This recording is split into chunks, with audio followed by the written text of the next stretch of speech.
Setelah kemunculan Minotaur yang hampir membunuh putri kerajaan, kemudian pihak kerajaan berusaha mencari tahu alasan kenapa Minotaur bisa muncul di pintu masuk dungeon. Karena Minotaur adalah monster rank A yang hanya muncul di dungeon paling dalam. Setelah kejadian itu, Nur kembali ke guild. Kemudian ketua guild bercerita kepada Nur bahwa telah muncul monster level tinggi dekat dengan tempat Nur bekerja.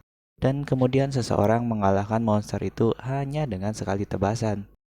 Nur bersyukur karena dia hanya bertemu dengan seekor sapi. Namun, karena kepolosan Nur tidak mengetahui bahwa dialah orang yang diceritakan oleh ketua guild tersebut.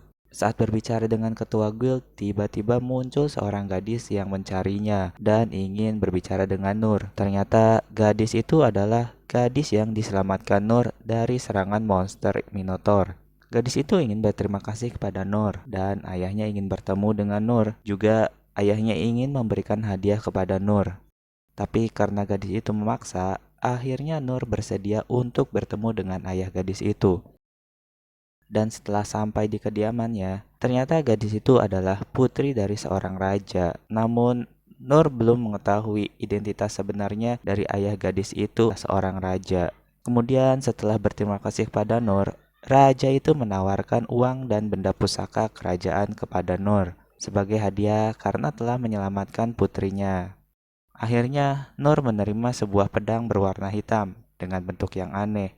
Raja itu meminta Nur mengayunkan pedang itu, dan saat diayunkan, Nur merasakan kekuatan yang hebat dari pedang tersebut. Bahkan dalam perjalanan pulang, Nur terpikir bahwa pedang itu cocok untuk membersihkan selokan yang mampet. Nur belum mengetahui dan menyadari kekuatan sebenarnya dari pedang hitam tersebut.